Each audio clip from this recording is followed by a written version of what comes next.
خواتین کا اذان سے پہلے نماز پڑھنا۔ میں نمازوں کی اذان کا انتظار نہیں کرتی بلکہ کیلنڈر پر نماز شروع ہونے کا وقت دیکھ کر نماز پڑھ لیتی ہوں۔ کیا میرا یہ طرز عمل ٹھیک ہے یا اذان کا انتظار کرنا چاہیے؟ مسز فردوس انڈیا سے۔ جی آپ نماز پڑھ لیں، کیلنڈر پہ دیکھ کے نماز ہو جائے گی۔ اذان کا انتظار خواتین کے لیے ضروری نہیں ہے۔ البتہ فجر کی جو صبح صادق کا جو نقشہ ہے نا، اس میں اختلاف ہے۔ بہت سے علماء تو کہتے ہیں یہی جو فجر جو ہے یہ صبح صادق 18 ڈگری پر ہوتی ہے، اور انڈیا پاکستان میں نقشے اسی حساب سے چھپے ہوئے ہیں۔ لیکن حضرت مفتی رشید احمد صاحب اور بہت سارے ماہر فلکیات کی رائے یہ ہے کہ 15 ڈگری پہ ہوتی ہے۔ تو انڈیا، پاکستان، بنگلہ دیش، برما میں وہ 15 ڈگری جو فجر ہے وہ موجودہ نقشوں کے کم سے کم 15 سے 20 منٹ کے بعد شروع ہوتی ہے۔ تو آپ فجر میں یہ احتیاط کر لیں کہ جو فجر میں صبح صادق کا ٹائم لکھا ہوا ہے اس سے 20 منٹ کے بعد آپ فجر پڑھ لیں۔ باقی نمازوں میں جیسے ہی وقت داخل ہو آپ پڑھ لیں تو کوئی حرج نہیں ہے۔ کیا اذان کے دوران نماز پڑھ سکتے ہیں؟ اذان ہو رہی ہو تو نماز پڑھ سکتے ہیں یا کچھ دیر ٹھہر کر نماز پڑھنی چاہیے؟ مریم نواز۔ پڑھ سکتے ہیں نماز، لیکن افضل یہی ہے کہ اذان سن لیں، اطمینان سے اذان سن کے اس کا جواب دیں، پھر اذان کی دعا پڑھیں، اس کے بعد نماز پڑھیں۔ رسول اللہ صلی اللہ علیہ وسلم نے فرمایا کہ جب مؤذن اذان کہے تو فقولوا مثل ما قال المؤذن، تو وہی الفاظ دہرایا کرو جو مؤذن کہہ رہا ہے، لیکن حی علی الصلاۃ اور حی علی الفلاح پہ لا حول ولا قوت الا باللہ کہا کرو۔ تو اگر آپ اذان کے دوران نماز پڑھیں گی تو پھر یہ اذان کا جواب کون دے گا؟ تو اس لیے بہتر یہی ہے کہ اذان کے دوران اذان سنی جائے، انہی الفاظ کو دہرایا جائے کہ اللہ ہم بھی اقرار کرتے ہیں کہ تیرے سوا کوئی عبادت کے لائق نہیں، اور پھر آخر میں درود شریف پڑھ کے نبی صلی اللہ علیہ وسلم پر دعا پڑھی جائے۔ اللہم رب هذه الدعوة التامة والصلاة القائمة آت محمدا الوسیلة والفضیلة وابعثه مقاما محمودا الذی وعدته انک لا تخلف الميعاد۔ آپ نے فرمایا جو اذان کا جواب دے اور یہ دعا پڑھے، حلت لہو شفاعتی، میری شفاعت اس کے لیے لازم ہو جائے گی۔ تو اتنی بڑی فضیلت ہے، یہ اس پر عمل کرنا چاہیے۔ محمد صاحبان سعودی عرب سے پوچھتے ہیں، میں جس علاقے میں رہتا ہوں یہاں مسجد تقریباً 2 کلومیٹر دور ہے اور اذان کی آواز بھی نہیں آتی، چنانچہ ہم موبائل پر ہی اذان سن کر اقامت کہہ کر نماز پڑھ لیتے ہیں۔ کیا اس طرح کرنا صحیح ہے یا ہمیں اذان اور اقامت دونوں کہنی چاہیے؟ نیز جو نمازیں پڑھی گئی ہیں وہ ادا ہو گئی کہ نہیں؟ بھائی اس طرح کرنا بالکل بھی ٹھیک نہیں ہے۔ نمازیں تو ہو گئی، اذان کے بغیر بھی نماز ادا ہو جائے گی، مگر یہ خلاف سنت ہے۔ فرض نماز آپ کو اذان کہہ کے پڑھنی ہے۔ ہاں اگر اذان کی آواز آپ کو آتی ہے، دور کوئی مسجد ہے جس کی آواز آپ تک آ رہی ہے، پھر آپ کے لیے اذان کہنا یہ ضروری نہیں ہے۔ عبداللہ ابن مسعود رضی اللہ تعالیٰ عنہ کا مشہور قول ہے، اذان الحی یکفینا، محلے کی اذان ہمارے لیے کافی ہے۔ لیکن اگر اذان کی آواز نہیں آتی تو پھر آپ کو چاہیے کہ آپ پراپر طریقے سے اذان کہیں، اقامت، اور پھر اس کے بعد فرض نماز ادا کریں۔ اذان کے بعد درود و سلام کا حکم۔ ہمارے گاؤں میں اذان سے پہلے اور اذان کے بعد صلاۃ والسلام پڑھا جاتا ہے، کیا یہ صحیح ہے؟ اس بارے میں رہنمائی فرما دیں۔ خواجہ صاحب گجرات پاکستان سے۔ دیکھو بھائی، اللہ کے رسول صلی اللہ علیہ وسلم نے جو ہمیں اذان بتائی ہے وہ اللہ اکبر سے شروع ہوتی ہے اور لا الہ الا اللہ پہ ختم ہوتی ہے۔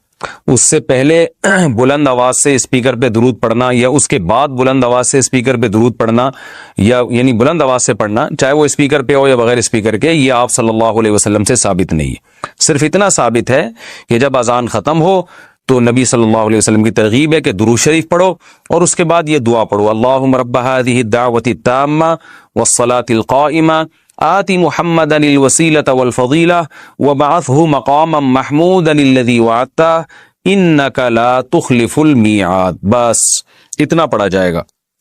تو اس سے پہلے اور بعد میں جو پہلے تو درود شریف ہے ہی نہیں، لیکن اور اسپیکر پہ پڑھنا ہے تو اپنے طور پر کوئی کسی بھی وقت درود شریف پڑھ سکتا ہے، کوئی پابندی نہیں ہے، لیکن اسپیکر پہ جب آپ پڑھیں گے یا اذان سے پہلے بلند آواز سے پڑھیں گے تو لوگ یہی سمجھتے ہیں کہ یہ اذان کا حصہ ہے۔ تو جو کام رسول اللہ صلی اللہ علیہ وسلم نے نہیں کیا، صحابہ نے نہیں کیا، وہ کام اگر آپ ثواب سمجھ کے کریں گے تو وہ بدعت ہو جائے گا۔ لوگ کہتے ہیں اس میں حرج کیا ہے، درود شریف ہی پڑھ رہے ہیں نا اور کوئی غلط کام تھوڑی کر رہے ہیں۔ تو میں ان سے ایک سوال پوچھتا ہوں کہ اچھا ٹھیک ہے، جب اذان ختم ہوتی ہے لا الہ الا اللہ پہ تو آپ ساتھ میں محمد الرسول اللہ بھی لگا دیا کریں بلند آواز سے، یعنی مؤذن کو حکم دیں لا الہ الا اللہ محمد الرسول اللہ۔ ظاہر ہے جب مؤذن یہ الفاظ پڑھے گا تو اس سے پوچھیں گے نا بھائی اذان تو لا الہ الا اللہ پہ ختم ہو رہی ہے، تو تم نے محمد رسول اللہ صلی اللہ علیہ وسلم، یہ محمد رسول اللہ تم نے کیوں لگایا؟ تو وہ کہے گا بھائی اس میں حرج کیا ہے، میں غلط تو نہیں کہہ رہا، لا الہ الا اللہ کا مطلب کوئی اللہ کے سوا عبادت کے قائل نہیں، تو ہم اس کے بھی قائل ہیں کہ محمد صلی اللہ علیہ وسلم اللہ کے رسول ہے، تو میں نے کہہ دیا تو پابندی تو نہیں ہے نا شریعت میں محمد رسول اللہ پڑھنے پر؟ ہم کہیں گے واقعی محمد رسول اللہ پڑھنے پر پابندی نہیں ہے بلکہ ترغیب ہے، لیکن اس موقع پہ نہیں ہے، اس کے علاوہ کسی اور موقع پہ آپ پڑھیں۔ تو یاد رکھیں جیسے اذان جہاں ختم ہو رہی ہے لا الہ الا اللہ پہ، تو ختم کرنے میں جب ہم قرآن و سنت کو فالو کر رہے ہیں تو اذان جہاں سے شروع ہوتی ہے تو شروع کرنے میں فالو کیوں نہیں کرتے؟ اس میں اپنی طرف سے کیوں ہم نے درود شریف بڑھا دیا ہے؟ تو اس لیے یہ عمل غلط ہے، اس سے اجتناب کرنا چاہیے۔ نماز کے ممنوع اوقات کون کون سے ہیں؟ نفل نماز کے ممنوع اوقات کون کون سے ہیں؟ طاہر انصاری فرانس سے۔ دیکھیں نماز کے جو ممنوع اوقات ہیں، ایک تو یہ ہے کہ سورج کا ذرا سا کنارہ نکل جائے، یعنی جب فجر کی نماز قضا ہوتی ہے نا، جس ٹائم پہ سورج ذرا سا نکل جائے تو اب مکروہ وقت شروع ہو گیا، جب تک کہ وہ ایک نیزے تک نہیں پہنچ جاتا، یعنی اتنا بلند نہ ہو جائے کہ اس کی میں جو ہے نا تھوڑی سی چمک پیدا ہو جائے، جو پاکستان اور ہندوستان میں تقریباً 15 سے 20 منٹ کا ٹائم ہوتا ہے یہ، اور دوسرے ملکوں میں زیادہ بھی ہو سکتا ہے، ناروے میں ہو سکتا ہے بہت ہی زیادہ ہو، لیکن وہاں کے حکام الگ ہیں۔ تو یعنی سورج میں تھوڑی سی تیزی پیدا ہو جائے تو اس وقت پھر آپ نماز پڑھ سکتے ہیں۔ دوسرا مکروہ وقت ہے جب سورج بالکل سر پہ پہنچ جائے، جس کو زوال کا وقت کہتے ہیں، تو یہ تقریباً 10 منٹ کا ہے، یعنی اگر ٹائم لکھا ہے نا زوال کا وقت 12:30 تو سمجھ لیں کہ 12:25 سے 12:35 تک مکروہ وقت ہے، یعنی 5 منٹ پہلے اور 5 منٹ بعد میں۔ اور جب سورج غروب ہونے لگتا ہے تو جب غروب ہونے کے قریب پہنچ جائے گا، یعنی غروب ہونے سے ہندوستان پاکستان میں تقریباً 15 سے 20 منٹ پہلے، جب اس میں کی تیزی میں کمی پیدا ہو جائے، یعنی سورج کی چمک باقی نہ رہے، تو غروب ہونے سے 15-20 منٹ پہلے تک یہ ایسا ہوتا ہے، تو اس وقت بھی مکروہ وقت شروع ہو جاتا ہے، اس وقت بھی کوئی نماز نہیں پڑھ سکتے جب تک سورج مکمل غروب نہ ہو جائے۔ البتہ اس دن کی عصر اگر نہ پڑی ہو تو پھر پڑھیں گے آپ، کیونکہ عصر کا وقت باقی رہتا ہے، اگرچہ مکروہ ہے عصر کو اتنی دیر تک تاخیر کرنا گناہ ہے، لیکن بہرحال وہ والی عصر آپ کو پڑھنی پڑے گی اس دن کی، اس کے علاوہ کوئی نماز نہیں پڑھ سکتے آپ۔ تو یہ 3 اوقات مکروہ ہیں، اس کے علاوہ کوئی وقت مکروہ نہیں ہے۔ ناخن کاٹنے کا سنت طریقہ کیا ہے؟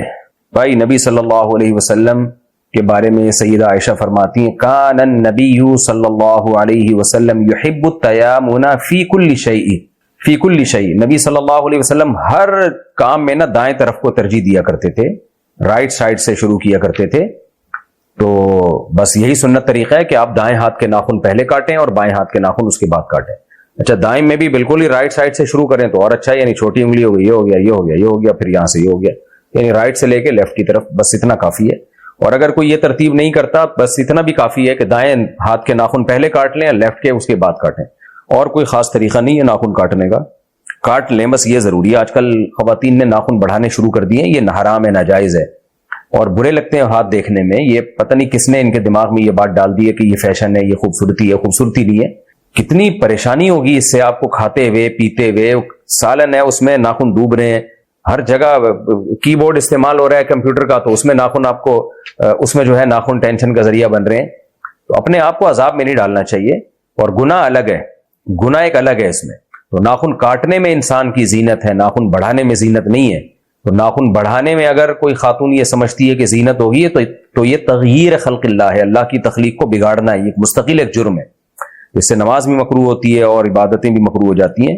تو اللہ سے ڈرنا چاہیے۔ نبی صلی اللہ علیہ وسلم نے حکم دیا ہے ناخن کاٹنے کا۔